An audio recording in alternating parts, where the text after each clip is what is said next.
Back. So now we are ready for the precise definition of the limit.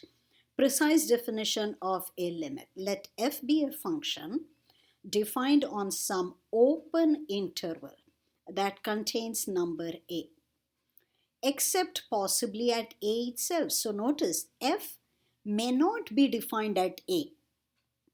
Then we say that limit of fx as x approaches a is L. That is, limit x approaching a of fx is L if for every number epsilon greater than 0. So notice we are allowing any positive number epsilon. There exists a number delta greater than 0. There exists a number delta greater than 0 such that if x is within a distance of delta from a and x not equal a. You see, x is not equal a is what is signified by 0 less than absolute value x minus a. If x is not a, then absolute value x minus a is greater than 0. And absolute value x minus a is less than delta means x is within delta distance from a. That is, distance between x and a is less than delta. So if distance between x and a is less than delta, x not equal to a, then distance between fx and L, that is the limit value, is less than epsilon. So to repeat, we let f be a function defined on some open interval that contains the number a, except possibly at a itself. F may not be defined at a itself. Then we say that limit of fx as x approaches a is L. And we write limit of fx as x approaches a is L if for every number epsilon greater than 0, there is a number delta greater than 0 such that if 0 less than absolute value x minus a is less than delta, then absolute value fx minus L is less than epsilon. So if x is within delta distance of a, then fx is within epsilon distance of L. That's what this means. All right. Fx could be equal L, by the way. All right. But x is not equal a. That's why you have 0 less than here, but we don't have a similar 0 less than here. All right. Since absolute value x minus a is the distance from x to a and absolute value fx minus L is the distance from fx to L, and since epsilon can be arbitrarily small, the definition of a limit can be expressed in words as follows. Limit limit of fx as x approaches a is L means that the distance between fx and L can be made arbitrarily small by requiring that the distance from x to a be sufficiently small but not 0. So distance between x and a should not be 0, but it should be sufficiently small. Alternatively, limit fx as x approaches a is L means that the values of fx can be made as close as we please to L by requiring x to be close enough to a but not equal to a. We can also reformulate this definition too in terms of intervals by observing that inequality absolute value x minus a is less than delta. What does this mean? This means distance between x and a is less than delta. So if a is in the center, right, your interval x So you see, if distance between x and a is less than delta, means x can go to the right as far as a plus delta but not equal delta, and as far to the left as a minus delta but not equal a minus delta. So x is between these two quantities. Also, 0 less than absolute value x minus a is true if and only if x minus a is not 0, that is x not equal to a. So this part tells me x is not a. This part tells me x is within this interval. Similarly, the inequality absolute value fx minus L is less than epsilon means. What does it mean? Fx is within epsilon distance of L. That is, fx to the right it can go as far as L plus epsilon but not equal. And to the left it can go as far as L minus epsilon but not equal. In other words, fx should lie between these two values.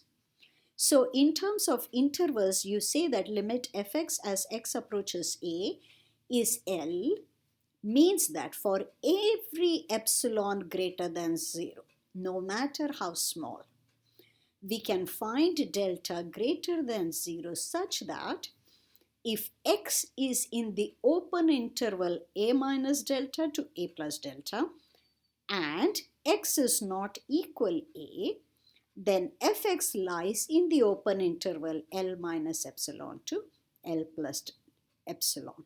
Okay, so if x is in this interval, fx will be in this interval.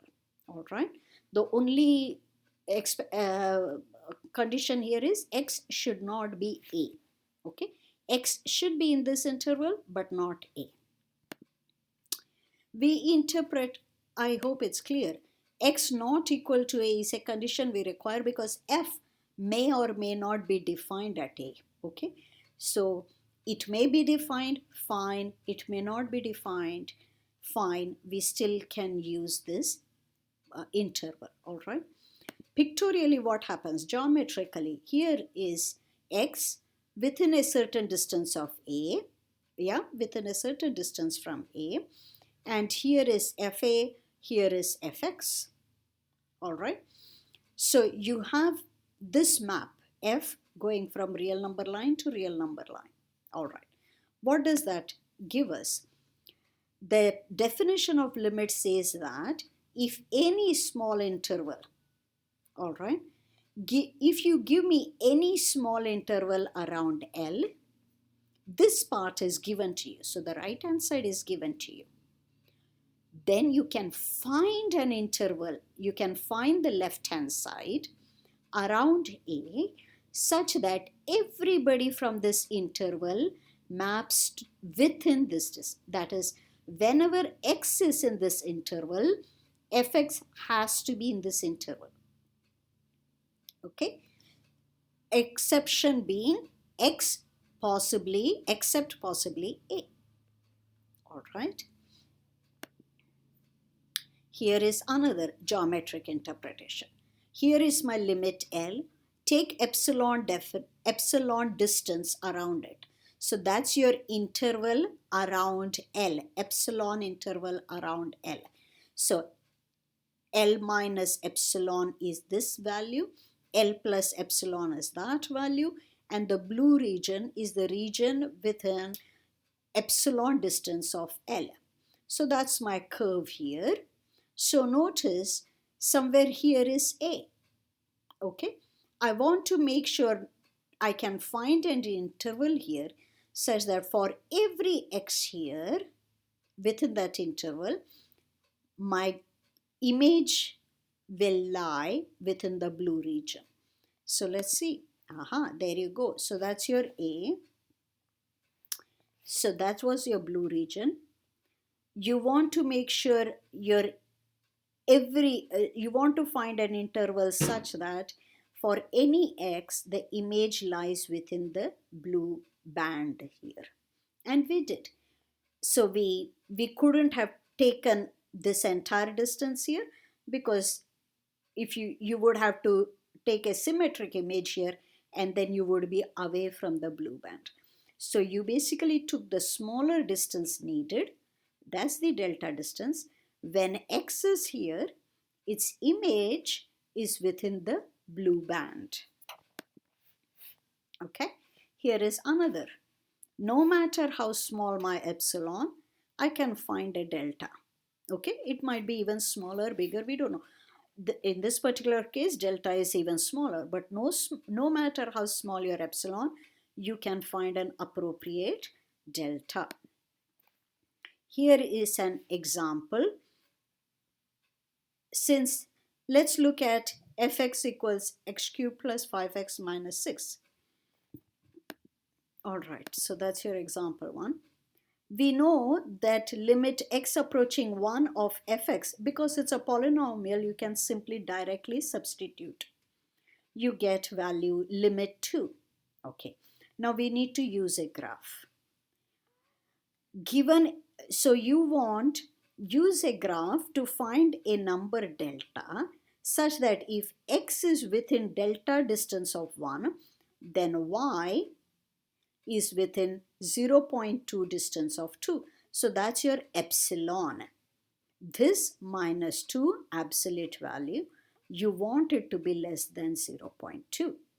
You want to find delta such that if absolute value x minus 1 is less than delta, then absolute value x cubed minus 5x plus 6 minus 2 is less than 0.2. Okay, so fx is x cubed minus 5x plus 6, right? A is 1 and the limit is 2. We need to find epsilon. So we are going to use graphing calculator. You want distance between x cubed minus 5x plus 6 and 2 to be less than 0.2.